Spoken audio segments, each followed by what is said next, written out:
Welcome back to baby talks. Baby talks உங்களை வரவேற்கிறேன். Chelsea v Arsenal என்னுடைய side ப்ரிவியூக்கு உங்களை வரவேற்கிறேன். நான் வந்து வடலண்டன் நோலை நேத்தி ஒரு கொலா ப்ரிவியூ போட்டிருந்தேன் ஆர்சனலோட சைட் கேட்கறதுக்கு. அதை பார்க்கவில்லை என்றால் மறக்காம பாருங்க. லிங்க் நான் இங்க போடுவேன், மறக்காம அதை கிளிக் பண்ணி பார்க்க வேண்டும். பார்க்கவில்லை என்றால் our biggest game of the season so far செல்சியை பொறுத்தவரை லைக் வந்து அட் த டைம் லிவர்பூல் தான் எங்களுடைய biggest game of the season இருந்துச்சு. At the time, Barca எங்களோட biggest game of the season இருந்துச்சு. You could argue Bayern at that time biggest game of the season இருந்துச்சு. So இப்போ இது Arsenal வந்து நீங்க ஆர்கியூ பண்ணலாம், எல்லாத்தோடையும் சேர்த்து கொஞ்சம் அதிக வெயிட்டேஜ் இருக்கக்கூடிய கேம் தான் இதுன்னு அப்படி நீங்க சொல்லலாம். ஏன்னா இப்படி ஒரு சிச்சுவேஷன்ல இருக்கோம்.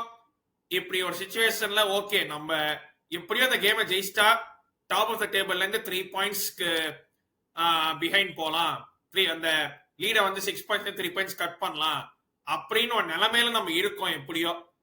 அண்ட் அந்த நிலைமை வந்து ஐ திங்க் லாஸ்ட் இயர் ஒரு பாயிண்ட் இருந்துச்சே தவிர அதை நம்ம வந்து கேபிட்டலைஸ் பண்ணிக்கல. பட் இந்த சீசன் எப்படியோ இவ்வளவு தூரம் வந்திருக்கோம். அண்ட் வந்து கேமை எப்படியோ நம்ம ஜெயிச்சிட்டோம்னா 3 பாயிண்ட் எடுத்து கோ 3 பாயிண்ட்ஸ் பிஹைண்ட் ஆர்சனல்னா இது ஒரு பெரிய ஸ்டெப்பா இருக்கும் நான் நினைக்கிறேன். ஏன்னா வந்து பார்சாவையும் ஆர்சனலையும் ஒரே வாரத்தில் அடிக்கிறதுங்கிறது வந்து இந்த டீம் கூட பெரிய ஒரு பூஸ்ட் தான் கொடுக்கும். பட் அடிப்போமாங்கிறது நான் வீடியோல அப்புறமா சொல்றேன். மறக்காம like share subscribe if you haven't all of that good stuff. Okay, Chelsea v Arsenal Stamford பிரிட்ஜ்ல, செல்சிக்கு ஆர்சனலோட ஸ்டாம்ஃபோர்ட் பிரிட்ஜ்ல ஒரு தரங்கெட்ட கேவலமான ரெக்கார்ட் இருக்கு. கடைசியா ஜெயிச்சது வந்து 2018. அதுக்கப்புறமா 3 டிரா 3 லாஸ் அந்த மாதிரி இருந்திருக்கு. கடைசி ஆர்சனல் அடிச்சோம் 2021 தான். அதுக்கப்புறம் ஆர்சனல் அடிக்கவே இல்லை. ஸோ ஒரு win is due against an Arsenal.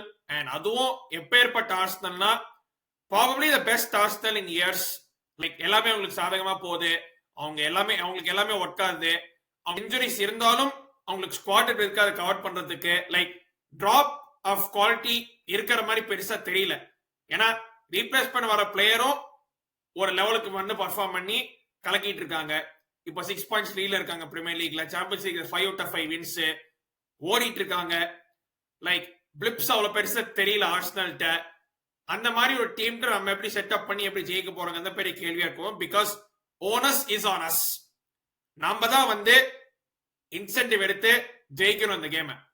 ஏன்னா ஆர்சனலுக்கு வந்து ஒரு பாயிண்ட் வச்சு போனா கூட அவங்களுக்கு பிரச்சனை இல்லை. Because they will still have 6 point lead on us. Granted maybe அந்த லீட் குறையலாம். பிகாஸ் மேன் சிட்டி வந்து லீட்ஸ் ஆடுறானுங்க. அது வந்து 3 எல்லாம் 4 எல்லாம் அடிப்பாங்க தான் கேள்வி. அதுக்கப்புறம் செல்சிக்கு இந்த கேம் ஒரு மஸ்ட் வின்னா மாறும். ஏன்னா தோத்தோ இல்ல டிரா பண்ணாலோ 4th போகக்கூடிய வாய்ப்பு இருக்கு.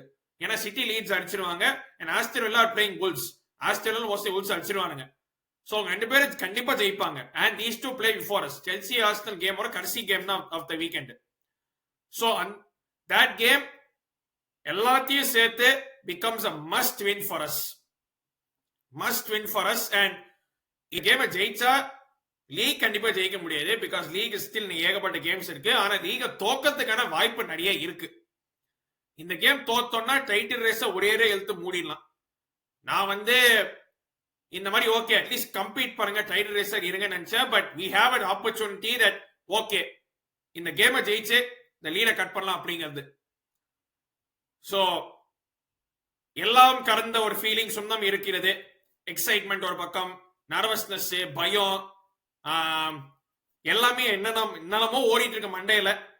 அண்ட் வந்து நான் எனக்கு மட்டும் இல்லை, ஏகப்பட்ட செல்சி ஃபேன்ஸ்க்கும் நம்ம இதுதான் இருக்கு. ஏன்னா இந்த மாதிரி சுச்சுவேஷன் வந்து நமக்கு அமைஞ்சிருக்கிறது வந்து especially after the start that we have had. நடுவில் 2-3 பிளிப்ஸ் எல்லாம் நடந்திருக்கு. ஓரளவுக்கு டீசெண்டா ஃபார்ம்ல வந்திருக்கோம். கேம்ஸ் தான் ஜெயிச்சிருக்கோம். டிஃபென்ஸ் இம்ப்ரூவ் ஆயிருக்கு. அட்டாக் கொஞ்சம் இம்ப்ரூவ் ஆயிருக்கு. மிட்ஃபீல்ட் பத்தி நான் சொல்ல வேண்டிய அவசியம் இல்லை. அப்படி இருக்கிறப்போ ஒரு மாதிரி மிக்ஸ்டு ஃபீலிங்ஸ் தான். செல்சி ஆஃப் கோர்ஸ் பார்சா போட்டு எடுத்தாங்க. I don't want anyone saying நாங்க 10 man போயிட்டோம், நீங்க 11 manலயும் ஒரு ஆணியும் புடுங்கல. To be that BS. So Barca அடிச்சோம். லீக்ல ஓரளவுக்கு டீசெண்டா ஃபார்ம் பண்ணி நம்ம வந்து செகண்ட்ல இருக்கோம். அகைன்ஸ்ட் ஆஸ்டன் நம்ம எப்படி செட்டப் பண்ண போறோம், எப்படி ஆட போறோங்க தான் என்னுடைய பயமாவே இருக்க போகுது. பிகாஸ் எப்படின்னா கண்டிப்பா பார்சாவும் ஆர்சனல் கேமும் ஒரே மாதிரி இருக்க வாய்ப்பே இல்லை. ஏன்னா பார்சா வந்து எப்பேற்பட்ட டீம்னா நான் 10 பேர் போனாலும் சரி 9 பேர் போனாலும் சரி லைன் டிஃபென்ஸ் தான் ஆடுவேன் ஒத்த காலம் நின்னாங்க. ஆனா ஆர்சனல் அப்படி கிடையாது.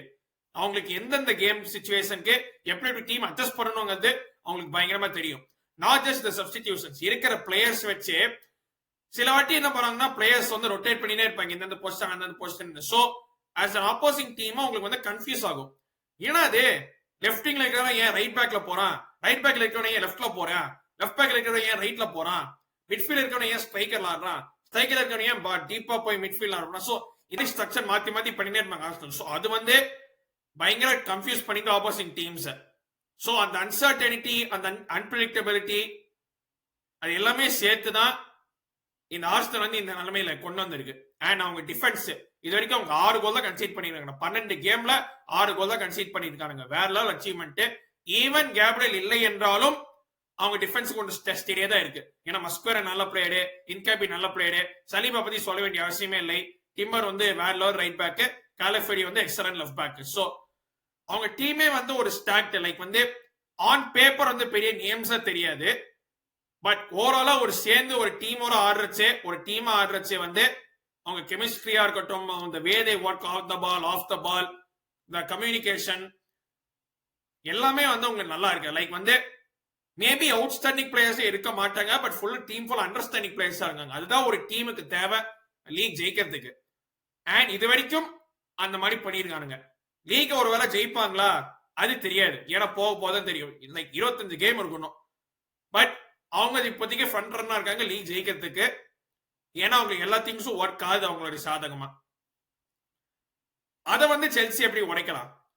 செல்சிக்கு என்னன்னா எதிருக்கு எதிராக லைக் வந்து ஆர்சனலுக்கு எதிராக அவங்க டீமை ஸ்டாக் பண்ணா எப்படி தெரியும்? Midfield you could say equal அப்படின்னு. ஏன்னா செல்சி மிட்ஃபீல்டு வேற லெவலு, ஆர்சனல் மிட்ஃபீல்டு வேற level. Strike force and attacking you could argue either way. செல்சியோட அட்டாக்கிங் வந்து கொஞ்சம் இன்கன்சிஸ்டன்ட் தான் இருக்கு. Especially winger situation. Neto inconsistent, Garnacho inconsistent, Gittens கூட inconsistent. Although of late improve பண்ணிருக்காங்களே ஒழிய தே ஆர் ஸ்டில் இன்கன்சிஸ்டன்ட் தான். ஒரே ஒரு பெரிய விஷயம், கோல் பாமர் இஸ் பேக். எந்த அளவுக்குன்னா பெஞ்சில இருந்து கூட இல்ல, ஸ்டார்ட் பண்ண கூட வாய்ப்பு இருக்கு அப்படின்னு சொல்லலாம் என்சோ மரஸ்கா. எனக்கு அது நினைச்சாதான் கொஞ்சம் இதுவா இருக்கு, ஒரு நிம்மதியா இருக்கு, ஒரு இதுவா இருக்கு. சரி ஓகே கோல் பாமர் வந்துட்டா நமக்கு ஒரு பெரிய பூஸ்ட். ஏன்னா even if it does not play, பெஞ்சில் இருந்தாலும் டீமுக்கு ஒரு பயங்கரமான பூஸ்ட் கொடுக்கும். ஓகே பாமர் மாதிரி ஒரு பிளேயர் இருக்கான், சோ நமக்கு இன்னும் கொஞ்சம் நம்மளே கொஞ்சம் எக்ஸ்ட்ரா பூஸ்ட் ஏற்றி விட்டு ஆடலாம் அப்படின்னு. அதுக்காண்டி ஒரு மயிரும் புடுங்காம கோல் பாமரை வந்து அவன் மட்டும் பண்ணணும்னு சொல்லி வரக்கூடாது, அது வேற விஷயம். We should still continue to play like Cole Palmer is not there in the team.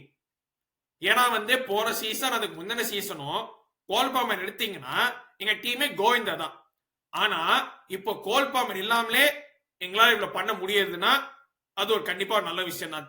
That is credit to Maresca for how he has managed to get this team playing. Like even with that defense, the defense ஏன்னா defence வந்து game மாத்திட்டே இருக்கும். But still வந்து ஒரு 11-12 game goals தான் conceded பண்ணிருக்கோம். I think second or third fewer shots conceded பண்ணிருக்கோம். Despite our problems in center back நினைச்சாதான் பயமா இருக்கு. லைக் வந்து because that is where they can exploit us.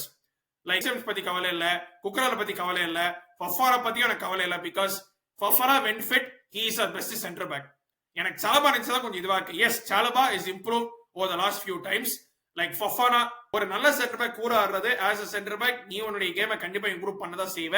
And அந்த கேமை தான் பார்த்தோம். பார்சாட்ட வேற level performance Chalobah. I expect the same Arsenal கூட. Because I think Arsenal are a way tougher opponent than Barcelona are. Yes, attack maybe சொல்லலாம். Barca's attack are better because of the names they have in it. But as a ஒரு cohesive team ஆடுறதுக்கு வந்து Arsenal தான். So அது வந்து ஒன்று better, அது வந்து இன்னும் கஷ்டமான இதுவா இருக்கும். அண்ட் அஃப்கோர்ஸ் அவங்களை one of the biggest threats எப்படின்னா செட் பீசஸ். நான் வந்து எப்படின்னா இல்ல ரெண்டு விதமா பாக்குறேன். ஒன்னு நம்மளுடைய கோல் கீப்பர் சாnchez எப்படி வந்து பாக்ஸை கமாண்ட் பண்ணி அந்த கிராசஸ் வந்து டைவர்ட் பண்ணியோ இல்ல பிடிக்கிறோம் தான். ஏன்னா இந்த சீசன் பார்த்தோம்னா கார்னர்ஸ் வந்து பெருசா நம்ம கன்சீட் பண்றது இல்ல. நம்ம கார்னரே கன்சீட் பண்ணிக்கோமே எனக்கு டவுட்டா தான் இருக்கு. I don't think we have conceded from a corner. Chat let me know நான் ஏதாவது மிஸ் பண்ணிட்டேனா அப்படின்னு. ஒன்னு because defending has like crosses தேர்ந்து நம்ம லாங் கிராசஸ் தேர்ந்து இது பண்ணோமே தவிர and that too of late கொஞ்சம் பெட்டரா இருக்கும். பட் கார்னர்ஸ் வந்து பெருசா கன்சீட் பண்ணது இல்ல because we don't over commit or under commit at the near post or far post. And Robert சாnchez உடைய பாக்ஸ் கமாண்ட் அந்த அபிலிட்டி லைக் கிராசஸ் வந்தா சான்சஸ் வந்தா லைக் ஓகே தைரியமா வந்து கலெக்ட் பண்ணுவான். ஏன்னா அவனுடைய ரீடிங் ஆஃப் த கேம் வந்து செம்மையா இருக்கு. இன் டர்ம்ஸ் ஆஃப் கிராசஸா இருக்கட்டும் கார்னர்ஸா இருக்கட்டும் அவன் வந்து தைரியமா வந்து கலெக்ட் பண்றான். தைரியமா கலெக்ட் பண்ணி லைக் ஒன்னும் அந்த டிஃபென்ஸே வந்து ஒரு மாதிரி காம் ஆகுது அந்த மாதிரி கலெக்ட் பண்ணா. அண்ட் ஹி கலெக்ட்ஸ் த பால், ஒரு 2 செகண்ட் ஸ்கேன் பண்றான், ஒரு கவுண்டர் அட்டாக் ஆப்ஷன் இருந்துச்சுன்னா டக்குன்னு போடுறான். அதுதான் வந்து நமக்கு வந்து பயங்கரமா உதவி செய்யும் இந்த கேம்ல. And chances going long because some of the times we will go long in the gameல. அதுக்காண்டி I will want Liam Delap to start. ஏன்னா நெட்டோவை வந்து ஃபால்ஸ் நைனா போட்டான் பார்சா கேமோட. Chances went long and Neto was not able to do the hold up play. Pace இருந்துச்சே தவிர is not that guy okay hold up play பண்ணக்கூடிய அளவுக்கு அந்த player கிடையாது. ஸோ அதுக்காண்டி லியம் டிலப்பை ஸ்டாப் பண்ணணும்னு நான் நினைக்கிறேன்.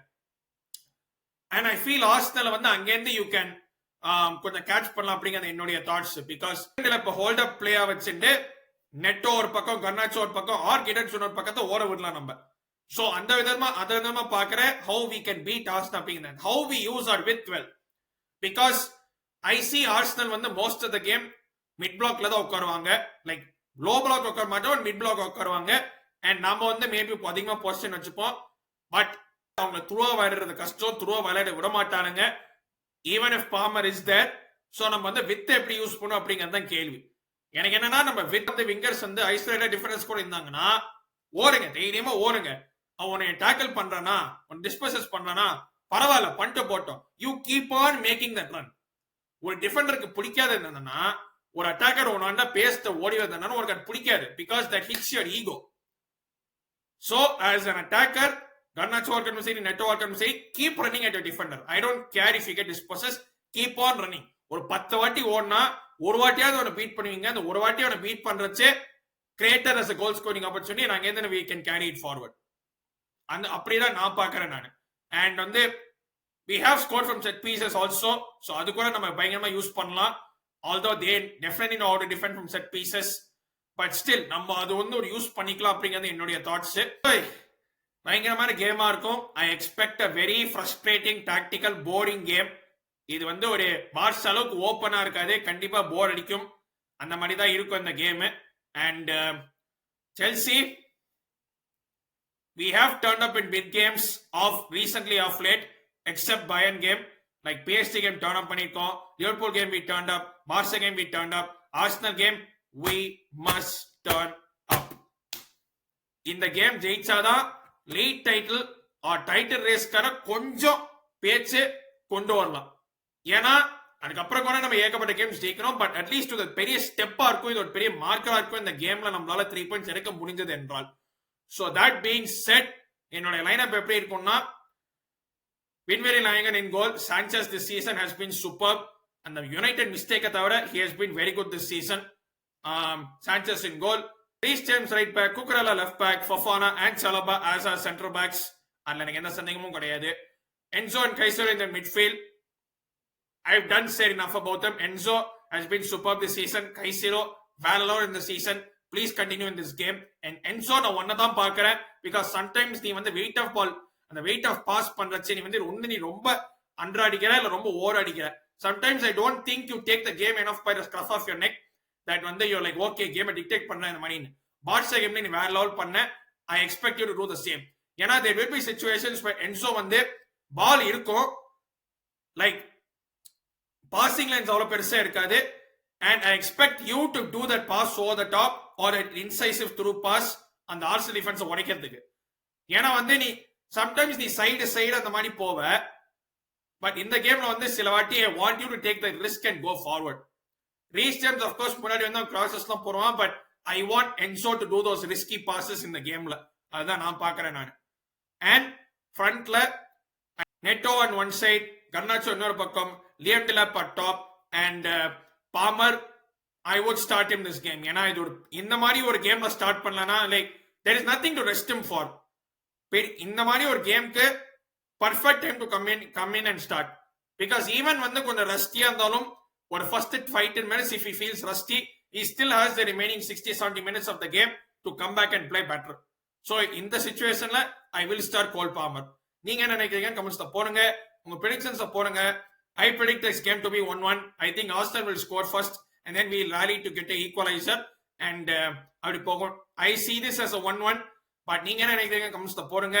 அண்ட் இன்னொரு வீடியோ அல்ல லைவ்ல சந்திக்கிறேன்.